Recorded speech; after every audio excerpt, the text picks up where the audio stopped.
everyone. We are excited to welcome you all back for a brand new year of the Daily L. My name is And I'm Connor Bergen. And I'm Connor Bergen. For the first time in 18 months, two hosts together at the same table. I miss having to talk to you from 10 feet away, but this is way better. It's so refreshing, brother. I feel like we're back. Yes, we are. Yes, we are. Well, the fraternity Alpha Tau Omega has been removed from OSU's 100th homecoming coming up this October. It has been reported this stems from a hazing incident that occurred earlier this month. Shannon Rigsby, the OSU Public Information Officer, said, Before the start of fall classes, the university was made aware of an alleged off-campus incident at a fraternity house involving potential violations of OSU policy. The university's Office of Student Conduct initiated an investigation. The fraternity's national organization began an investigation as well, suspended the local chapter pending the outcome. ATO is not listed as one of the 26 houses taking part in the event, according to Orange Connection. Continue to follow all parts of the OCOLI for more information on this story as it becomes available. Senior members of the OSU administration talked with President last night in a virtual town hall. The meeting answered questions and addressed concerns about how the university is responding to COVID-19 this semester. The key points from the town hall include that university cannot mandate vaccines for students. The administration is strongly encouraging receiving the vaccine. New procedures were announced that allows professors to change the format of class if a student tests positive for the virus. The professor can either go online for 2 weeks, or fully in person, but mask will be required for all in-person instruction for those 2 weeks. Trump said, quote, I understand the fatigue the pandemic has created emotionally on our entire society. We all took a big sigh of relief when we thought we were done with this, end quote. Students are encouraged to wear masks when inside, and university health services have free vaccinations for students and staff. Masks on campus has already begun to be a hot topic on campus, with university officials changing the language whether students and faculty should be wearing. OCOLI News editor Anna Pope has more. University officials changed the mask language earlier this week to expect students to wear, they expect people to wear masks inside of school buildings. Yesterday, I was told that some changes were already made to for faculty and staff to follow in light if there is an event of a student testing positive in their class. So professors, from the lengthy document that was sent out to faculty yesterday, professors have the ability to respond in 3 ways if they so choose. They have the ability to completely turn the class online for the next 2 weeks. They have the ability to teach a hybrid class, so those who, but with those who come in person for the next 2 weeks are required to wear masks, or they can continue teaching in person for the next 2 weeks, but all students and themselves are required to wear masks. And then the university went on to say that contact tracing is going to be continuous, and they're setting up a system where professors can see if a student has tested positive at University Health Services, or if they have self-reported it to University Health Services, then the professor will be told that that student was sick. However, they cannot disclose the information, but they do have to evaluate the students that were around them and report it to that system, and then that system will relay the information back to the students, and then further instruction will take place on how to best handle things. Thank you, Anna. Be on the lookout for more information as the semester rolls on, and please be safe out there. We are going to take a quick commercial break, and when we come back, we will have an unbelievable story about a group of students on campus, and our own Joshua Weisel will give us the weather. Stay tuned.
Welcome back to the Daily O. Last week, a house here in Stillwater was tragically lost in a fire caused by a lightning strike.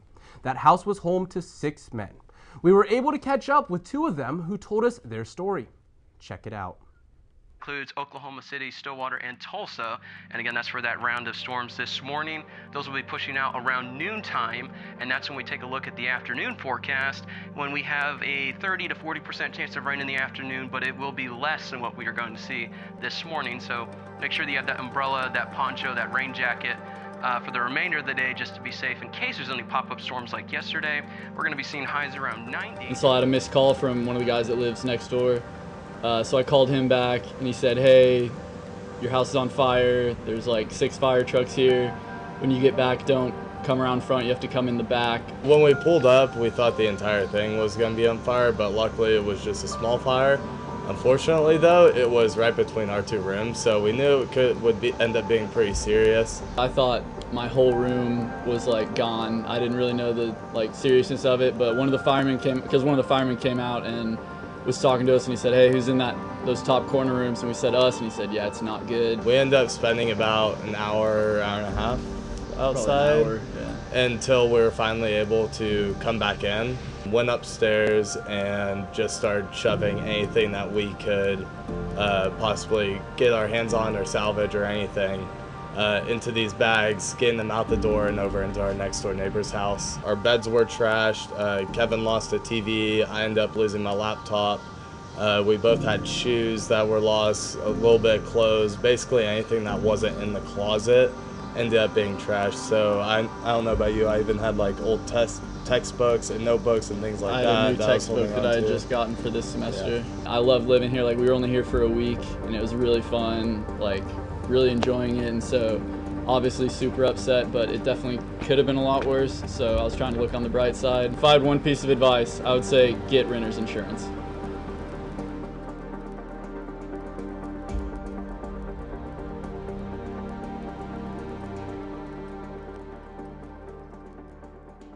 You are extremely fortunate that nobody got hurt in that lightning strike. And especially for how old of a house that is, that was all the damage that was suffered. It could have been way worse. A lot worse. Well, now it's time to throw it over to Joshua Weisel, who's going to give us our weather forecast. Josh?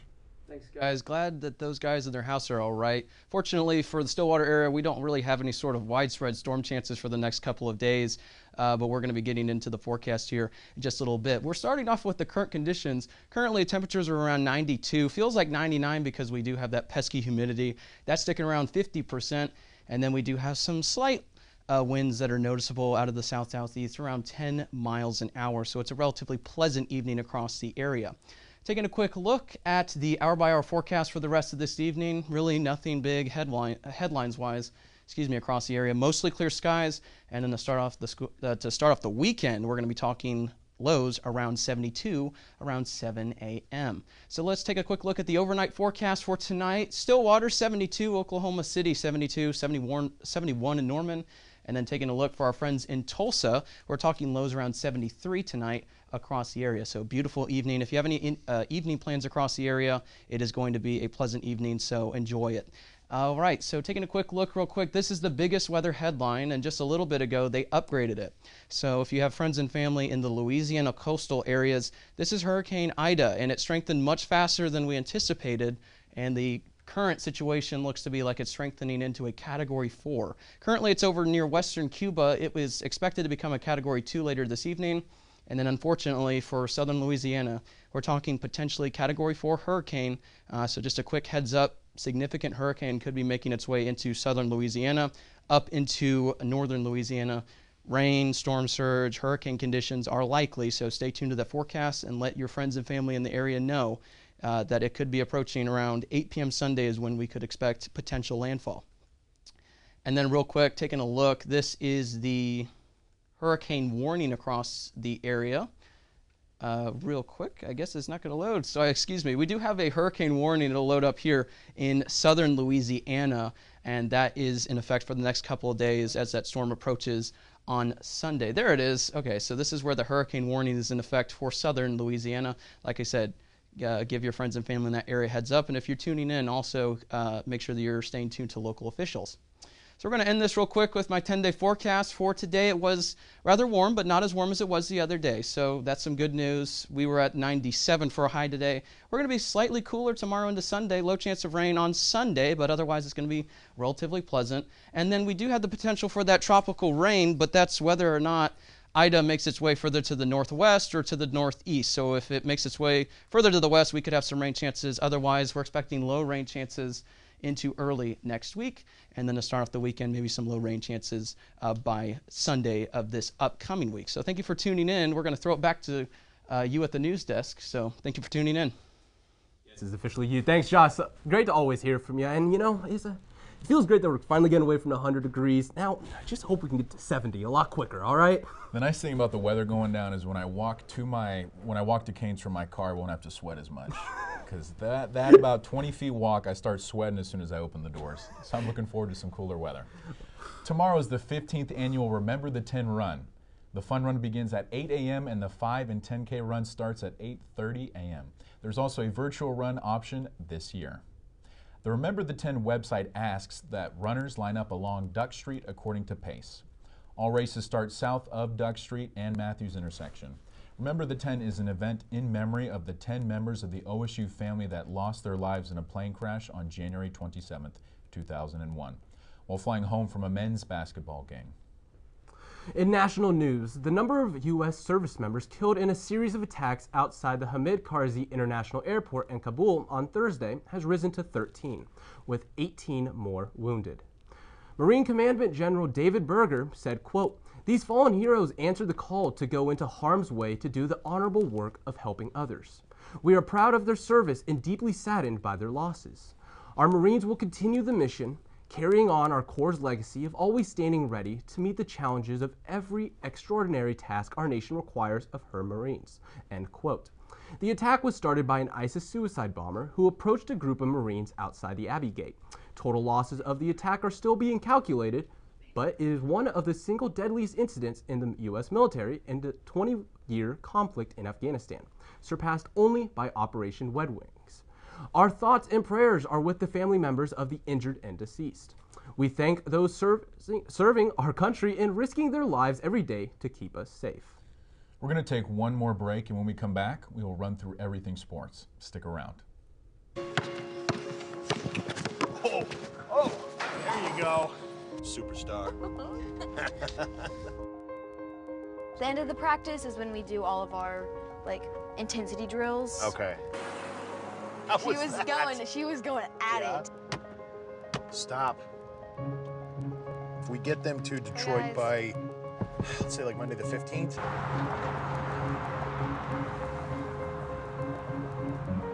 Time's right there. There we go. Yeah. Just, you can't. Don't want to talk about it. When you see the water tower, you're going to make a right.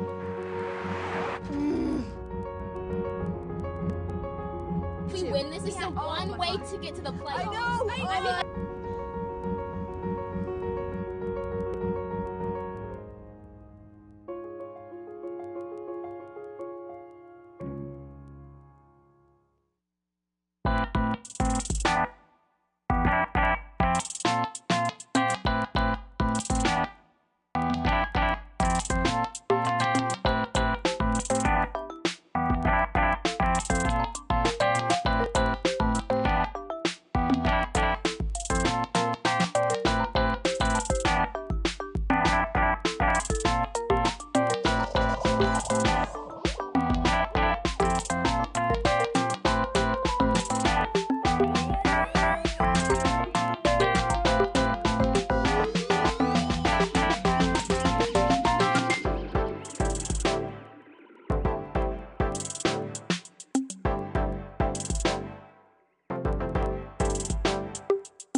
Welcome back to the Daily O. Before we wrap things up for the day, we're going to run you down on some sports news from the past week.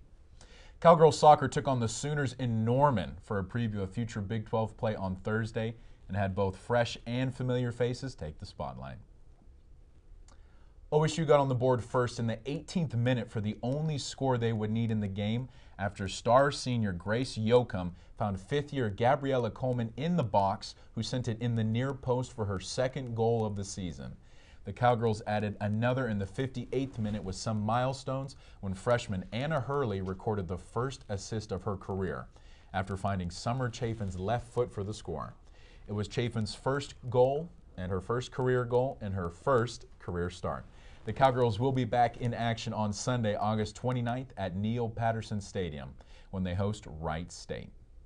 OSU football is gearing up to take on Missouri State in their first game of the season, and it's certainly a welcoming sight to see the guys out there on the gridiron in practice. Our own Parker Terrell got some insight from head coach Mike Gundy on what we can expect to see from the Cowboys this season. Doing good with our offensive line. We're gaining some depth. Caleb continues to work and improve. Obviously, Maturko's there. They're switching off head to head every day. We're using all four running backs. We plan on using all four running backs. And then defensively, everybody is the guys that would be rotating in the two deep, and almost the majority of the young guys are all healthy. We've been very fortunate. Colin Clay's got a little bit of a meniscus or twist, whatever, in his knee. He might be out a week or so. Trace Ford has been working his way back into practice. For the most part, we're doing really well. We've been fortunate. So we just need to keep pressing on and stay the course. I've had two serious discussions with them about the students back on campus now, and we know that the virus is present, it's around, it's everywhere. Last year, we felt like they did a really good job of reducing their social interaction, which is extremely difficult at their age. And I shared with them, I think they're going to have to do it again. If we're not really good in special teams, then I'll be disappointed, because we've got experience at punter, experience at kicker, experience at deep snapper. The deep snapper might be good enough to play in the NFL, Hembro. Yeah. And we've got a bunch of guys that weigh between 190 and 210 that can run and tackle. So I just feel like, we can say what we want, we should be good. We need to be too deep. I mean, when we were our best around here is when during Mason's years, when we had legitimate too deep, we could put guys in, didn't make the difference what the down and distance is. That gives us a lot of flexibility. That second wave, though, Jenny, is young. So we're going to have to be patient with them as they develop. We don't have the luxury of the maturity, but we also understand that we have to do the best we can to reduce the wear and tear on their bodies as we get through October and close to November. Well, we're certainly excited to see the boys back out there September 4th at Boone Pickens Stadium. The first game in over a year with a full capacity crowd. The game is set to kick off at 6 p.m. Saturday night. Following the announced Big 12 departure of Texas and Oklahoma to the SEC, another seismic shift is taking place in college football. The Big 10, ACC, and the Pac-12 announced a partnership that is being dubbed the Alliance in order to work through issues together that face college football. The Alliance was officially announced Tuesday, even though as of yet there is no contractual agreement. The agreement also includes a future scheduling partnership for when each contract allows them to do so. It is more of a future plan than one that will greatly impact the present, with all sides coming together to work on the coming change in structure of the NCAA, social and gender issues, player compensation, and the possible expansion and future of the college football playoff. The three commissioners of their respective conferences announced the decision on Tuesday in a joint news conference, with ACC Commissioner Jim Phillips stating, quote, "It was a moment in time for three new commissioners to be able to come in and say, this has a chance to really be a volatile time. I think we all know the history of expansion after one leads to another leads to another. Very rarely has there ever been a domino that's fallen that hasn't knocked over a few other subsequent membership changes. We had some friction amongst two of our really important conferences that make up the Power Five. And so, to try to get some stabilization, to try to work through the next several years in a way where we can collectively work together is so critically important," end quote. While the Alliance is great for the three conferences that comprise it, it leaves the Big 12 out in the cold with an uncertain future. Commissioner Bob Bowlesby declined to comment on the announcement, But the three commissioners did state that they want and need to the Big 12 to succeed since they are such an important part of the Power 5 and college athletics as a whole. A possible option for Oklahoma State after the departure of OU and Texas was joining the Pac-12, especially if the Big 12 was unable to recruit high-caliber teams to the conference. However, that option seemed to be out the window as shortly after they announced the alliance, Pac-12 Commissioner George Kykov said that the Pac-12 would not be pursuing expansion at this time. While originally open to the idea of expanding their footprint, the member schools came to a consensus that it wouldn't be as impactful as the alliance they just joined can be. We will monitor this situation closely and keep you informed on any further developments as it relates to OSU. Both men and women's cross country will be kicking off their 2021 season by showcasing their talents at the Cowboy Preview on Wednesday, September 1st. The event will be held right here in Stillwater at the OSU cross country course at 8 a.m.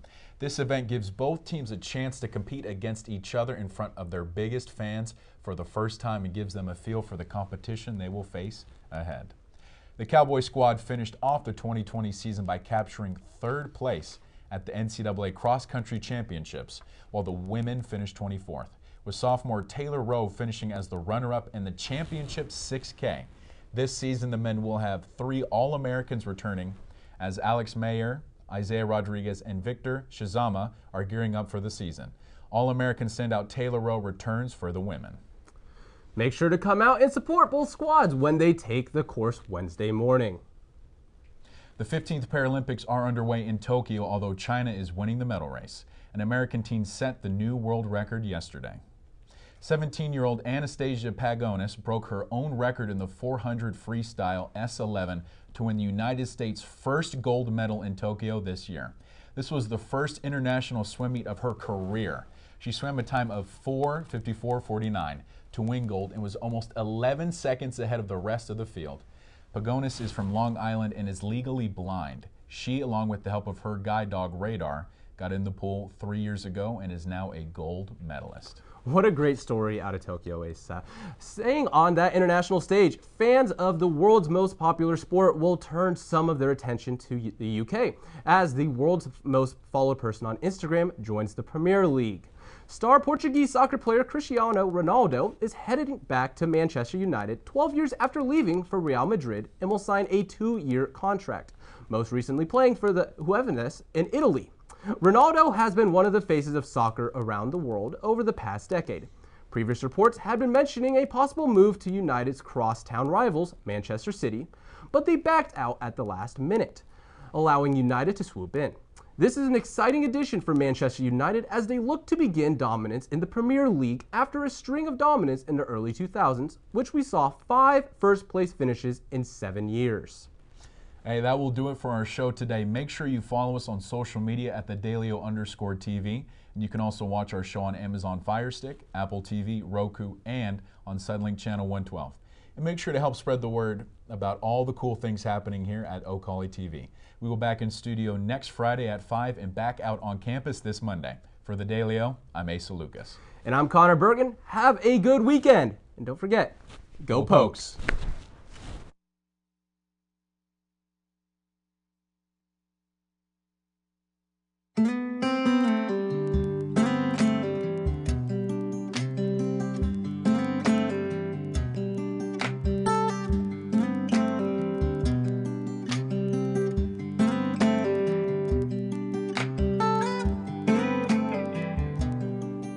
Hi everybody, my name is Emily Shooping. I'm your marketing coordinator for the Made in Oklahoma Coalition. I'm coming to you with an amazing opportunity. We are teaming up with the Ocali Media Group at Oklahoma State University. We want to tell your story on the following platforms: streaming, newspaper, and digital. This opportunity will not only allow your story to be told locally, but nationally as well. I am so excited for each of you to join in on this tremendous opportunity. This will not only be good for your business, but it will be good for our great state of Oklahoma. You can be expecting an email from me soon with more details about this opportunity.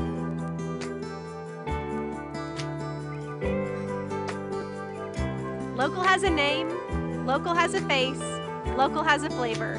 The Made in Oklahoma Coalition.